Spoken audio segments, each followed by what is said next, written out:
سورہ نحل آیت نمبر 123۔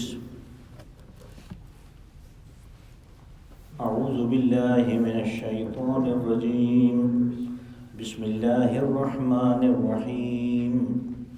ثم اوحینا الیک ان اتبع ملۃ ابراہیم حنیفا وما کان من المشرکین انما جعل السبت على الذین اختلفوا فیہ وَإِنَّ رَبَّكَ لَيَحْكُمُ بَيْنَهُمْ يَوْمَ الْقِيَامَةِ فِيمَا كَانُوا فِيهِ يَخْتَلِفُونَ ادْعُ إِلَى سَبِيلِ رَبِّكَ بِالْحِكْمَةِ وَالْمَوْعِظَةِ الْحَسَنَةِ وَجَادِلْهُمْ بِالَّتِي هِيَ أَحْسَنُ إِنَّ رَبَّكَ هُوَ أَعْلَمُ بِمَنْ ضَلَّ عَنْ سَبِيلِهِ وَهُوَ أَعْلَمُ بِالْمُهْتَدِينَ وَإِنْ عَاقَبْتُمْ فَعَاقِبُوا بِمِثْلِ مَا عُوقِبْتُمْ بِهِ وَلَئِنْ صَبَرْتُمْ لَهُوَ خَيْرٌ لِلصَّابِرِينَ وَاصْبِرْ وَمَا صَبْرُكَ إِلَّا بِاللَّهِ وَلَا تَحْزَنْ عَلَيْهِمْ وَلَا تَكُ فِي ضَيْقٍ مِّمَّا يَمْكُرُونَ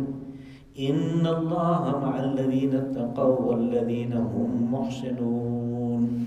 صدق اللہ العظیم۔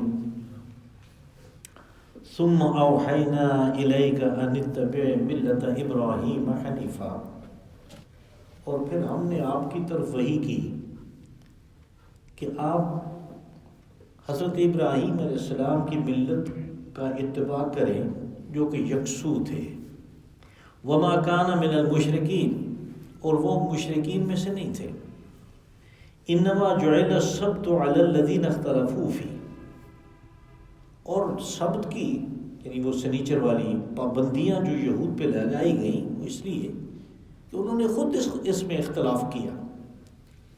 وَإِنَّ رَبَّكَ لَيَحْكُمُ بَيْنَهُمْ يَوْمَ الْقِيَامَةِ فِيمَا كَانُوا فِيهِ يَخْتَلِفُونَ، اور آپ کا رب فیصلہ کرے گا ان لوگوں کے درمیان قیامت کے دن اس چیز کے بارے میں جس میں وہ اختلاف کر رہے تھے۔ ادعو الى سبیل ربک بالحکمت والموعظۃ الحسنۃ وجادلہم باللتی ہی احسن، آپ اللہ کے راستے کی طرف لوگوں کو بلائیں حکمت کے ساتھ، اچھی بات کر کے، اور اگر کوئی بحث مباحثے کی بات ہو تو پھر وہ بھی خوبصورت طریقے پہ کریں۔ ان ربک هو اعلم بمن ضل عن سبیلہ وهو اعلم بالمہتدین، بے شک آپ کا رب وہ سب سے زیادہ جانتا ہے کہ کون گمراہ ہے، اس کے راستے سے ہٹ چکا ہے، اور کون ہدایت پہ ہے۔ وَإِنْ عَاقَبْتُمْ فَعَاقِبُوا بِمِثْلِ مَا عُوقِبْتُمْ بِهِ، اور اگر آپ نے بدلہ لینا ہو تو پھر اتنا ہی لیں جتنا آپ کے ساتھ زیادتی کی گئی ہے۔ وَلَئِنْ صَبَرْتُمْ لَهُوَ خَيْرٌ لِلصَّابِرِينَ، اور اگر آپ صبر کر لیں تو پھر صبر جو ہے وہ صبر کرنے والوں کے لیے بہت بہتر بات ہے۔ وَاصْبِرْ وَمَا صَبْرُكَ إِلَّا بِاللَّهِ، آپ صبر کریں، اور صبر اللہ کے ساتھ تعلق سے آتا ہے۔ وَلَا تَحْزَنْ عَلَيْهِمْ وَلَا تَكُ فِي ضَيْقٍ مِّمَّا يَمْكُرُونَ، اور ان لوگوں کی حالت پہ آپ کو غمگین ہونے کی ضرورت نہیں ہے، اور نہیں آپ کا سینہ دل تنگ ہو ان چالوں سے جو یہ چل رہے ہیں۔ ان اللہ مع الذین اتقوا والذین هم محسنون، بے شک اللہ ان لوگوں کے ساتھ ہے کہ جو تقوی کی روش اختیار کرتے ہیں اور ان کی احسان کی کیفیت ہے، وہ محسنین میں سے۔ یہ اس سورہ مبارکہ کی آخری آیات ہیں۔ آخر میں جو مضمون تھا اس میں مشرکین مکہ کے اعتراض اور ان کے جواب کی بات تھی، اور قرآن پاک کے اوپر ان کا اعتراض سب سے بڑا یہ تھا کہ اللہ کی کتاب، یا یوں کہیں کہ اللہ کی طرف سے آئے ہوئے دین جو ابراہیم علیہ السلام اور موسیٰ علیہ السلام لے کے آئے، ان میں کچھ چیزیں ایسی تھیں جو حرام تھیں، اور انہوں نے اپنے اوپر یہ کہہ کے حلال کر لی کہ یہ اللہ کی طرف سے ہے۔ تو اللہ کو اپنے حکم میں ترمیم کی یا اس کو تبدیل کرنے کی کیا ضرورت ہے؟ تو پھر اس سے وہ یہ نتیجہ نکالتے تھے لوگوں کو بتانے کے لیے کہ یہ اصل میں رسول نہیں ہے، بلکہ یہ انہوں نے اپنے پاس سے ایک ڈھونگ رچا لیا ہے، ورنہ اللہ کے قانون میں کوئی تبدیلی نہیں ہوتی۔ تو اس بات کا پہلے تو مختصر سا جواب دیا گیا۔ آج کے درس میں اس کی تشریح ایک اور پہلو سے بھی ہے، اور وہ پہلو یہ ہے کہ امت مسلمہ میں سنیچر کی کوئی اہمیت نہیں، باقی دنوں کی طرح وہ بھی دن ہے، اور مکہ میں خاص طور پہ جمعہ بھی ابھی فرض نہیں ہوا تھا، یعنی جمعہ کی بھی پہلی نماز آ کے مدینہ منورہ میں ہوئی اور جمعہ قائم ہوا، تو مکہ میں ایسی کوئی بات نہیں تھی۔ لیکن جب سنیچر کی مسلمان ہونے والوں نے، اسلام قبول کرنے والوں میں اس طرح کی پابندی نہیں کی جیسے یہود کی کتابوں میں ہے، تو پھر انہوں نے اعتراض لگایا، اور ان کے جو اعتراض تھے، کیونکہ یہ زمانہ جو ہے یہ اصل میں مکہ مکرمہ کی حضور صلی اللہ علیہ وسلم کی زندگی کا آخری دور ہے، تو یہود کی جو باتیں تھیں وہ مکہ میں بھی پہنچ چکی تھیں، چنانچہ وہ یہ بات کہتے تھے کہ اگر یہ اللہ کی طرف سے آنے والا دین ہے تو اس میں سنیچر کی پابندیاں کہاں ہیں؟ جو سبت کی یہود کے اوپر جو پابندیاں تھیں وہ ان کے اوپر کہاں؟ تو اس کا جواب دیا کہ جو سمہ سے شروع ہوا، یہ جو سمہ ہے حرف عطف، یہ اس زمانے کے بعد کو ظاہر کرتا ہے کہ پہلے حضرت ابراہیم علیہ السلام کے زمانے میں جمعہ تھا، ہفتے کے 7 دنوں میں سے ایک دن جمعہ تھا، اور جب اللہ نے مقرر کیا تو وہی تھا۔ لیکن جب حضرت موسیٰ علیہ السلام اپنی شریعت لے کے آئے اور اس میں کسی دن کا تذکرہ نہیں تھا، تو ان لوگوں نے کہا نہیں، ہمارے لیے ہونا چاہیے۔ تو پھر ان کو کہا گیا کہ وہ تو حضرت ابراہیم علیہ السلام کے زمانے میں جمعہ چھٹی کا اور عبادت کا دن تھا، تو آپ بھی اس کو رکھ لیں۔ انہوں نے کہا نہیں، ہم تو ایسے نہیں کریں گے، یعنی ہر بات کے اوپر اعتراض کرنا تو ان کا بنتا تھا، ان کا مزاج تھا۔ پھر وہ اکڑ گئے کہ نہیں، ہمیں ہفتے کا دن دیا جائے، ہم پوری پابندی کریں گے۔ پھر ان کے اوپر ہفتے کا دن لایا گیا، اور ہفتے کے دن کے لیے انہوں نے پابندیاں اپنی طرف سے تجویز کی، لیکن مختلف گروہوں نے مختلف پابندیاں تجویز کی، اور وہ پابندیاں ایسی تھیں کہ ان میں سے مختصر کو لے کے اللہ نے کہا کہ ٹھیک ہے یہ پابندیاں کر لو، وہ اس کو نہیں کر سکے۔ اس کے نتیجے کے طور پہ وہ لوگ جنہوں نے، ہم جن کا قصہ پڑھا ہے سورہ اعراف میں، یعنی جن کی بندروں کی اور خنزیر کی شکل بنا دی گئی، مسخ کر دیا گیا ان کی شکلوں کو، انہوں نے اس پابندی کو ٹھکرایا تھا مچھلی کے شکار کرتے ہوئے، کہ اس کے لیے وہ سارے جال وغیرہ لگا دیتے تھے، ہفتے کے دن اتوار صبح سویرے آ کے پکڑ لیتے تھے، کہتے ہم نے ہفتے کے دن شکار نہیں کیا، حالانکہ وہ سارا انتظام ہفتے کے دن کرتے تھے جس کی ممانعت تھی، تو اس وجہ سے ان کو سزا دی گئی۔ پھر جب حضرت عیسیٰ علیہ السلام کا زمانہ آیا تو آپ کے تو حواریین کی تعداد بہت مختصر تھی، وہ تو 11 یا 12 تھے، اور کل آپ کی زندگی جو گزری دنیا میں، اس میں جو لوگ ایمان لائے وہ بھی 100 سے کم تھے۔ ان لوگوں نے بھی، یعنی حواریین کے علاوہ جو لوگ ہیں، انہوں نے کہا کہ ہمارا ہفتے کا دن کون سا ہے؟ جب انہوں نے کہا کہ بھئی یہ تو کوئی نئی شریعت لے کے نہیں آئے، وہ تو بنی اسرائیل کی شریعت جو تورات کی ہے وہی چلے گی، انہوں نے کہا نہیں، ایک علیحدہ ملت ہیں ہم، ہمیں اتوار کا دن دیں۔ ان کو اتوار کا دن دے دیا گیا، وہ ابھی تک اتوار کے دن گھنٹی بجاتے ہیں کسی چرچ میں۔ کہا کہ یہ ان کے ساتھ، یہ یعنی تاریخ ہے ہفتے کے دنوں کی، اور یہود نے آپ کی دلچسپی کے لیے آپ کو بتاؤں کہ اپنے اس ہفتے کے دن کی اہمیت کو اجاگر کرنے کے لیے تورات کے اندر جو اللہ کی کتاب تھی اس میں تحریف کی. تورات کے 4 باب ہیں. پہلا باب شروع ہوتا ہے پیدائش، اردو میں اس کو پیدائش کہتے ہیں، یعنی پوری کتاب ہے، 4 کتابیں ہیں. تو پہلا باب ہے پیدائش. اس میں کائنات کی جو تخلیق ہے، قرآن پاک میں بھی جس کا مختصر سا احوال ہے، اور وہ سورہ حامیم سجدہ میں آئے گا، تو وہ وہاں پہ بیان ہوئی ذرا تفصیل کے ساتھ. تو جیسے ہم بار بار پڑھتے ہیں خلق السماوات والارض فی 6 ایام، تو 6 ایام اصل میں 6 ادوار ہیں، کائناتی دن ہیں، اس لیے کہ زمین اس وقت تھی نہیں. تو اس نے تو وہ دن کون سا آنا تھا، ابھی تو وہ دن آیا ہی نہیں جس کو ہم دن کہتے ہیں.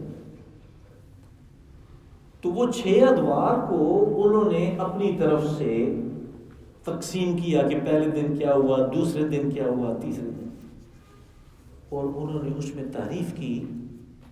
اپنی طرف سے تجویز کردہ سنیچر کے دن کی اہمیت کو اجاگر کرنے کے لیے انہوں نے آخر میں یہ اضافہ کر دیا کہ 7ویں دن سنیچر تھا اور اللہ نے چھٹی کی. اگر آپ تورات کا مطالعہ کریں، بات چیزیں بہت دلچسپی ہیں اس میں، تو اس میں یہ بھی ایک ہے جس سے سامنے یعنی اس میں نظر آتا ہے کہ یہ تعریف شدہ بات ہے. اللہ کو چھٹی کی کیا ضرورت ہے؟ تو اس کے بعد نصارہ نے اتوار کا دن مان لیا. کہا کہ پھر یعنی یہ دور جب گزر گئے، ثم اوحینا الیک ان اتبع ملت ابراہیم حنیفا، کہ ہم نے آپ کی طرف وحی کی کہ آپ ملت ابراہیم کی پیروی کریں،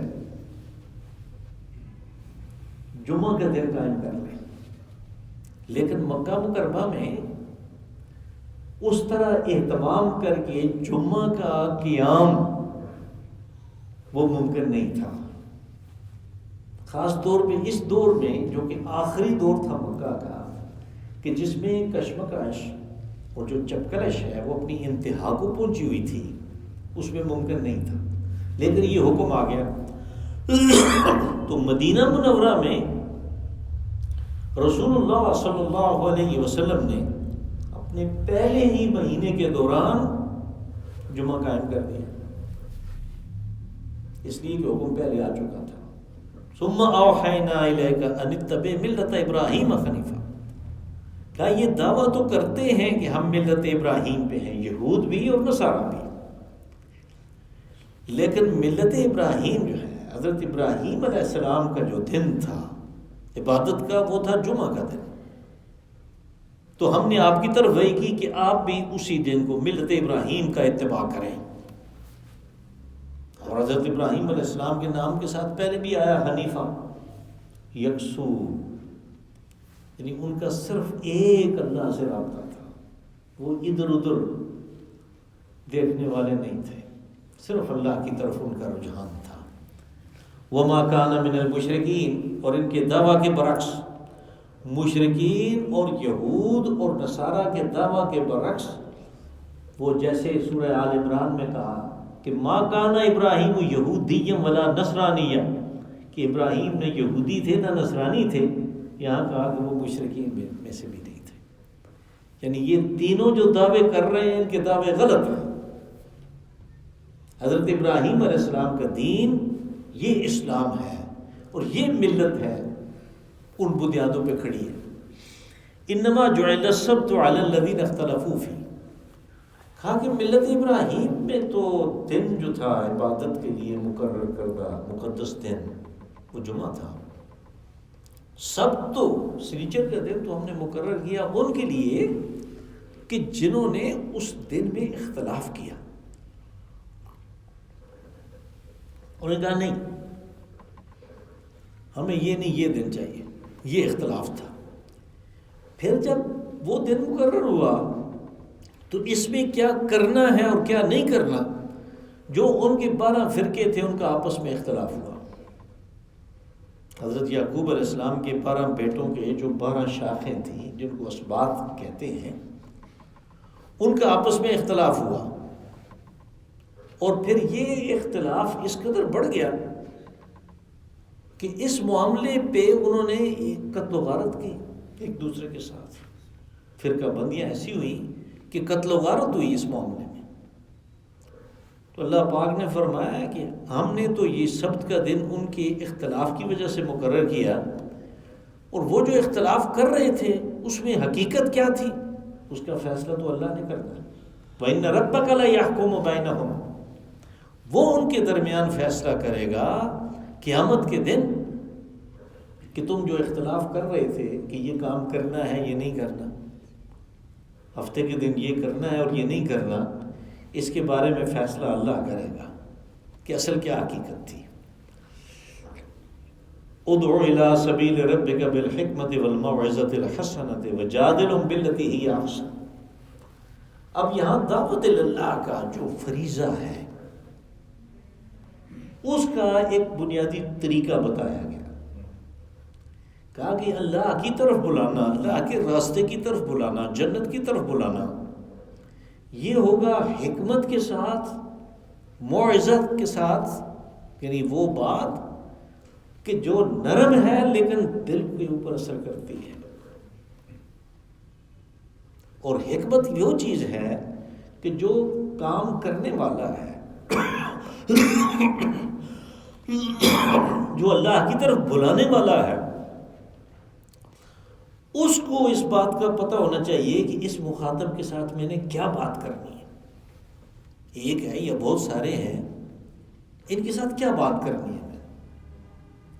یہ اس کی دانائی اور اس کی تدبیر اس کو بتاتی ہے، اور اگر وہ بات وہ نہیں کر سکتا تو پھر اللہ کی طرف بلانے والی جو بات ہے اس کا نتیجہ الٹا نکلتا ہے، ہم دیکھتے ہیں الٹا نکلتا ہے۔ اب میں آپ کو ایک مثال دیتا ہوں کہ مثال کے طور پہ خواتین کے اندر خوف کی کیفیت مردوں سے زیادہ ہوتی ہے، یعنی وہ ڈر جاتی ہیں۔ مرد جو ہیں ان میں آگے بڑھنے کی، اونچا مقام پانے کی جو حرص ہے اور لالچ ہے وہ خواتین کی نسبت زیادہ ہوتی ہے۔ اب اگر آپ عورتوں کو دعوت دے رہے ہیں، خواتین کو دعوت دے رہے ہیں، تو ان کے اندر جو کمزوری ہے اس کے ذریعے سے اس کو دعوت دے سکتے ہیں، اور وہ ہے ڈر، کہ اس کو دوزخ سے ڈرائیں، حساب کتاب کی سختی سے ڈرائیں، جو موت کی سختی ہے اس سے، کہ یہ چیزیں کس طرح ختم ہوگی، یعنی جو ڈرنے کی چیز ہے یہ کس طرح ختم ہوگی کہ مومن کی تو روح قبض ہو جائے گی، اس کو پتہ تک نہیں چلے گا کہ یہ کیا ہوا میرے ساتھ، کہ مجھے کدھر لے کے جا رہے ہیں۔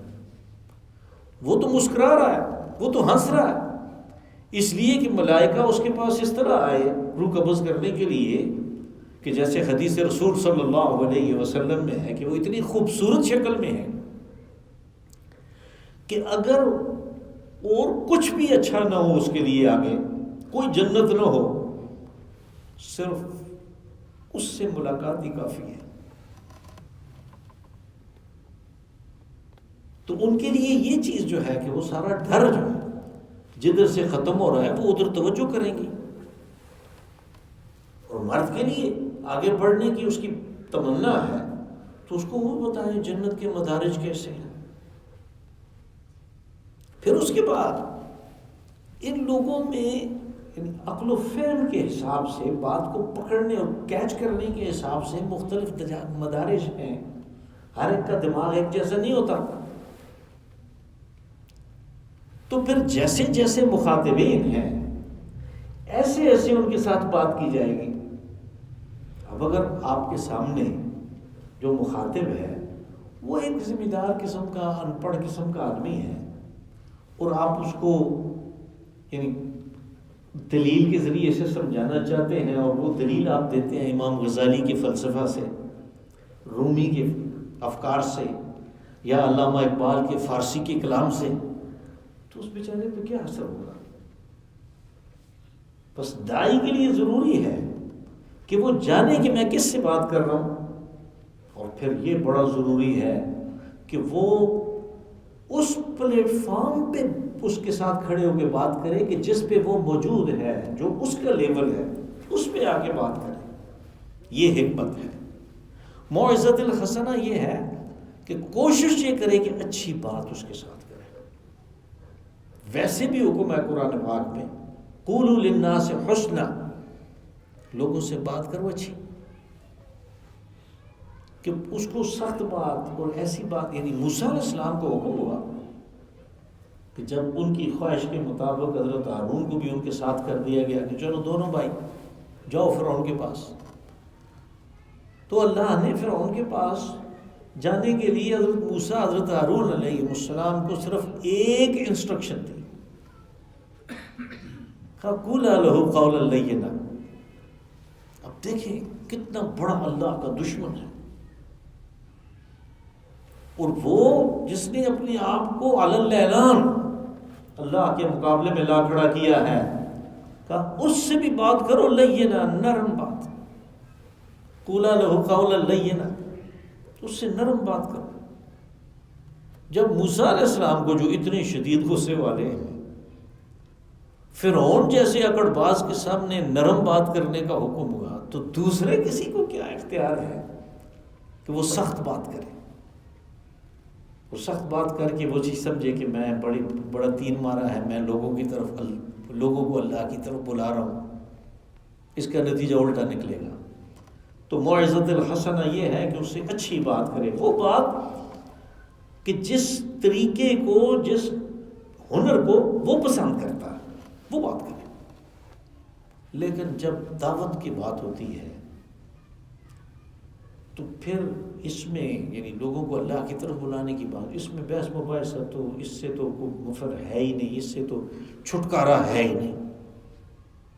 خواہ مخواہ کچھ نہ کچھ بحث شروع ہو جاتی ہے. اب تیسری ہدایت اس بحث کو سمیٹنے کی تھی. کہا کہ اس بحث کو اس طرح نہیں کرنا چاہیے کہ وہ بالآخر جھگڑے کی صورت میں، مار کٹائی کی صورت میں، پھر مقدمے، پھر اس کے بعد کچہری، تھانے، اور اس تک نوبت آ جائے. جادلہم باللتی ہی احسن، جادل جو ہے مجادلہ کہتے ہیں بحث مباحثے کو، جھگڑے کو. اگر یہ نوبت آئی جاتی ہے تو اس کے ساتھ اس طریقے پہ بحث مباحثہ کریں دلائل کے ذریعے سے کہ جو حسن، اچھا، خوبصورت ہو، حسین طریقہ ہو. حسین کیا ہوگا کہ جس کا نتیجہ اچھا نکلے، جس کا نتیجہ اچھا نکلے. یعنی آدمی یہ بھی کہہ سکتا ہے کہ جب دیکھا کہ یہاں بات نہیں چلتی، کہہ سکتا ہے پھر بات کریں گے، پھر بات کر لیں گے. لیکن اس کو جھگڑے میں جو تبدیل کرنا ہے، اس کی قطعاً اجازت نہیں ہے. ان ربک هو اعلم بمن ضل عن سبیلہ وهو اعلم بالمہتدین. تو جھگڑے میں تو اکثر یہی ہوتا ہے نا کہ پھر وہ آدمی کہتا ہے کہ یہ تو گمراہی ہے جو آپ کہہ رہے ہیں، یہ تو کفر ہے، یہ تو منافقت ہوئی، یہ تو یہودیوں والی بات ہوئی، یہ تو دیریوں والی بات ہوئی. تو کہا کہ کسی کو یہ بات کہنا کہ تو گمراہ ہو گیا ہے، جبکہ باقی جو سارے میں نے باتیں گنی ہیں وہ گمراہی کے نیچے ہی آتی ہیں، کہ یہ کہنے کی ضرورت نہیں ہے، آپ کا رب ہی بہتر جانتا ہے. اس لیے کہ بہت سے گمراہ ایسے تھے کہ جن کو آپ کیسے گمراہ کہیں گے کہ کچھ ہی عرصے کے بعد، 2 دنوں کے بعد، 5 دنوں کے بعد، دوسرے ہفتے آپ نے دیکھا وہ تو تبدیل ہو گیا. وہ کیا وہ لکھا اس نے، سعدی نے اپنی ایک آیات میں، وہ ایک آدمی بشر حافی کے بارے میں، کہ اس کا پیشہ جو تھا وہ چوری تھا، چور تھا. تو وہ چور جو ہے وہ بھی تو ایک دن توبہ کر گیا، اور پھر اس کے نتیجے کے طور پہ جب اس نے اچھے اعمال شروع کیے تو وہ ایک بہت بڑا ولی اللہ ہوا. اس لیے کہ اللہ کی رحمت بہت وسیع ہے، جب اس کی طرف کوئی توجہ کرتا ہے تو وہ پچھلے گناہ معاف کر دیتا ہے. اس لیے یہ بات تو کسی کو کہنے کی اجازت ہی نہیں ہے کہ تم گمراہ ہو گئے ہو، جب کہا کہ ان ربک هو اعلم بمن ضل عن سبیلہ۔ عالم جو ہے یہ مبالغہ کا صیغہ ہے کہ صرف وہی سب سے زیادہ جانتا ہے کہ گمراہ کون ہے، اس کے راستے سے بھٹک کون گیا ہے۔ لیکن ساتھ احتیاط یہ بات بھی کہی کہ وہ عالم بالمہتدین، کہ اپنے آپ کو یہ سمجھنا کہ میں جنت کی طرف بس بڑھ رہا ہوں، یہ پہنچا کہ وہ پہنچا، ساتھ میں کہہ دیا کہ وہی جانتا ہے کہ ہدایت پہ کون ہے، سیدھے راستے پہ کون چل رہا ہے، اسی کو پتہ ہے۔ پس گمراہی سے بچنے کے لیے اور ہدایت کے راستے کو پانے کے لیے سب سے زیادہ ضرورت کس چیز کی ہے کہ اس کے اوپر چلنے کے لیے اللہ سے توفیق مانگتا رہے۔ یہ نہیں کہ میں تو ہدایت یافتہ ہو گیا ہوں، مجھے تو اب اس چیز کی مزید ضرورت نہیں ہے، اب لوگوں کو ضرورت ہے۔ نہیں، ہمیں بھی ضرورت ہے، اس راستے پہ جو چل رہا ہے اسے بھی توفیق اللہ سے مانگتے رہنا چاہیے۔ وَإِنْ عَاقَبْتُمْ فَعَاقِبُوا بِمِثْلِ مَا عُوقِبْتُمْ بِهِ۔ اب اس کا تعلق پچھلی آیت سے بھی ہو سکتا ہے کہ اس بحث مباحثے میں داعی کو تو یہ ہدایت ملی کہ آپ نے جھگڑا نہیں کرنا، لیکن جب وہ جھگڑا کرنے سے باز نہیں آ رہا تو پھر کیا ہوگا؟ پھر جھگڑا جب ہوا تو ظاہر ہے کچھ زیادتی ہوگی، کوئی زبانی قسم کی زیادتی ہوگی، کوئی ہو سکتا ہے کہ ہاتھا پائی کی نوبت آئے، اس میں زیادتی ہوئی ہو۔ اب کہا کہ اگر تم نے بدلہ لینا ہے، اور یہ دوسرے طرح پہ یعنی اصول کے طور پہ بھی بات ہوئی کہ آپ نے کسی سے بدلہ لینا ہے تو آپ کو اجازت ہے، اتنا برابر سرابر بدلہ لے سکتے ہیں۔ فَعَاقِبُوا بِمِثْلِ مَا عُوقِبْتُمْ بِهِ، جتنی زیادتی ہوئی ہے اتنا معلوم ہوا کہ ہمارے ہاں جو ضرب المثل ہے، اینٹ کا جواب پتھر، وہ اس آیت کے خلاف ہے۔ اینٹ کا جواب پتھر نہیں، اینٹ کا جواب اینٹ ہی دیا جاتا، یا اس سے کوئی نرم چیز، اس لیے کہ یہ جو زیادتی ہے یہ کوئی ایسا تو چیز ہے نہیں، کیا کہیں اس کو، یعنی میئریبل تو نہیں ہے، اس کو ناپا تو نہیں جا سکتا کہ اس نے 2 گز زیادتی کی ہے، یہ تو ایک اندازہ ہی ہے اس کے برابر۔ بھائی اس نے 1 دانت توڑا ہے، 1 دانت توڑا جا سکتا ہے۔ ویسے بھی یہود کی اس میں تو وہ تھا نا، سن بالسن والجروح بالجروح، کہ دانت کے بدلے کا دانت ہے۔ اب یہ نہیں اس نے 1 دانت توڑا سارے 32 کے 32 نکال کے ہاتھ میں دے دیے، لیکن اس کے ساتھ بھی یہ بات ہوئی وَلَئِن صَبَرْتُمْ لَهُوَ خَيْرٌ لِلصَّابِرِينَ، اگر تم صبر کر لو، معاف کر دو، یہ اس صورت میں ہے کہ جب بدلہ لینے کی صلاحیت موجود ہے۔ ایک صبر تو وہ ہے نا کہ کر ہی کچھ نہیں سکتا،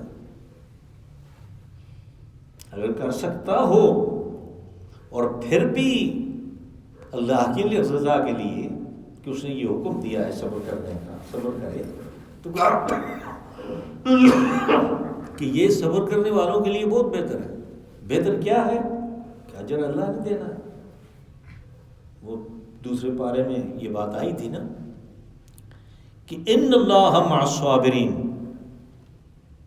اب کہا کہ اللہ صابرین کے ساتھ اللہ ہے، ان کو اللہ کی معیت حاصل ہے۔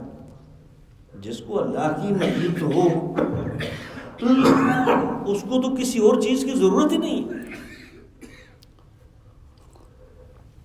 اس نے باقی کیا کرنا بدلے لے کے، اس کو تو یعنی ہر چیز دنیا کی اور آخرت کی مل گئی، اس کو اللہ کی معیت مل گئی، اور یہ صبر کرنے والوں کے لیے ہے۔ وَاصْبِرْ وَمَا صَبْرُكَ إِلَّا بِاللَّهِ، اب وہ صبر اتنی کارآمد چیز، اتنی قیمتی چیز، وہ کیسے حاصل ہو، تو اس کے حاصل کرنے کی تدبیر بھی بتا دی کہ آپ صبر کریں۔ جو صبر ہے یہ حاصل ہوتا ہے، یہ صفت آدمی کو حاصل ہوتی ہے اللہ سے تعلق قائم کرنے سے، الا باللہ، مگر یہ کہ اللہ کے ساتھ، یعنی اللہ کے ساتھ تعلق قائم ہو، پھر یہ صبر ہوتا ہے۔ اب اب یہ تعلق پھر اگلی بات آ جاتی ہے، تعلق کس طرح قائم؟ بھائی تعلق اللہ سے قائم ہوتا ہے کہ جب آدمی تنہائی میں یکسوئی کے ساتھ اللہ کی طرف توجہ کرتا ہے، اور رسول علیہ الصلوۃ والسلام نے تنہائی کے جو ذکر اذکار بتائے ہیں، جو چیزیں بتائی ہیں، ان کو اختیار کرتا ہے۔ اور ان میں سب سے زبردست چیز اس تعلق کے لیے تہجد کی نماز ہے۔ اس لیے دوسری جگہ پہ جو تعلق ہے اللہ سے قائم کرنا، اس کو صبر اور نماز کے ساتھ منسلک کیا ہے۔ پس تنہائی کی نماز تہجد کی نماز ہے۔ اللہ سے تعلق قائم ہوگا، توجہ پوری رکھے، اور پھر جس معاملے میں بھی صبر کی ضرورت ہوگی وہ صبر وافر مقدار میں موجود ہوگا۔ وَلَا تَحْزَنْ عَلَيْهِمْ، اور کہا کہ دعوت کی بات ہو رہی ہے تو انہوں نے آپ کی بات کو نہیں مانا، رشتہ دار ہیں، اپنے ہیں، اب کیا کیا جائے؟ آدمی کو غم تو ہوتا ہے۔ جیسے رسول علیہ الصلوۃ والسلام آپ کے داماد ہیں، آپ کی بیٹی ان کے گھر میں ہے، وہ اسلام قبول نہیں کر رہے، زینب کے خاوند ہے، تو اس نے اسلام قبول نہیں کیا۔ وہ تو بدر کے میدان میں قید ہو کے آیا، اس کے بعد اس نے اسلام قبول کیا۔ تو یہاں پہ اس نے اسلام قبول نہیں کیا تو آپ نے غمگین تو ہونا ہے کہ یہ کیا کر رہا ہے۔ حکم ہوا کہ غمگین ہونے کی ضرورت نہیں ہے۔ وَلَا تَحْزَنْ عَلَيْهِمْ وَلَا تَكُ فِي ضَيْقٍ مِّمَّا يَمْكُرُونَ، نہ صرف یہ کہ انہوں نے اسلام قبول نہیں کیا، آپ کی دعوت کو قبول نہیں کیا، مثبت جواب نہیں دیا، بلکہ انہوں نے غلط سلط باتیں کی، شاعر کہا، مجنون کہا، طرح طرح کی القابات دیے، جن سے آپ کو بطور انسان آپ کو تکلیف ہوئی۔ تو کہا کہ اپنے آپ کو تنگ نہ کریں، اپنا سینہ تنگ نہ کریں، ہر وقت گھٹتے نہ رہیں اس بات سے کہ یہ کیا ہے، یہ کس قسم کی باتیں کر رہے ہیں اور کیسی چالیں چل رہی ہیں، یمکرون، مکر کر رہے ہیں۔ ان اللہ مع الذین اتقوا والذین هم محسنون، اس لیے کہ اللہ ان لوگوں کے ساتھ ہے جنہوں نے تقویٰ کی روش اختیار کی۔ یہاں پہ تقویٰ سے مراد یعنی انہوں نے اللہ سے تعلق قائم کرنے کے لیے جس چیز کا حکم ہوا وہ اختیار کیا، اور پھر اس کو اس طرح اختیار کیا کہ کیفیت احسان ہوئی۔ اور یہاں پہ احسان کیا ہوا کہ جو حدیث جبریل میں آیا کہ حضرت جبرائیل علیہ السلام نے پوچھا کہ من الاحسان یا رسول اللہ، احسان کیا ہے؟ آپ نے فرمایا فاعبد اللہ کأنک تراہ فإن لم تکن تراہ فإنہ یراک، اللہ کی عبادت ایسے کر جیسے تو اسے دیکھ رہا ہے۔ اگر یہ کیفیت نہیں تو کم از کم یہ ہو کہ وہ تجھے دیکھ رہا ہے۔ یہ ہے کیفیت احسان کا۔ جو لوگ تقوی والے ہیں اور محسنین ہیں، ان کو کس کی غم کرنے کی کسی کے بارے میں اور اپنے آپ کو تنگی محسوس کرنے کی کیسی باتیں کرنے، اس کی ضرورت نہیں ہے۔ تو یہ اس سورہ مبارکہ کی آخری آیات تھیں۔ جو کچھ حق کے مطابق ہوا میں نے کہا اور آپ نے سنا، اللہ پاک کی فضل اور اس کی توفیق سے ہوا، اللہ پاک اسے قبول کرے، اور جو غلط سلط کوئی ایسی بات میرے منہ سے نکل گئی تو وہ میرے مطالعہ کی کمی سے ہے، اللہ پاک اس کے کہنے اور سننے کو معاف فرمائے۔ اللہم آنس وحشتنا فی قبورنا، اللہم ارحمنا بالقرآن العظیم واجعلہ لنا اماما ونورا وہدی ورحمہ۔ اللہ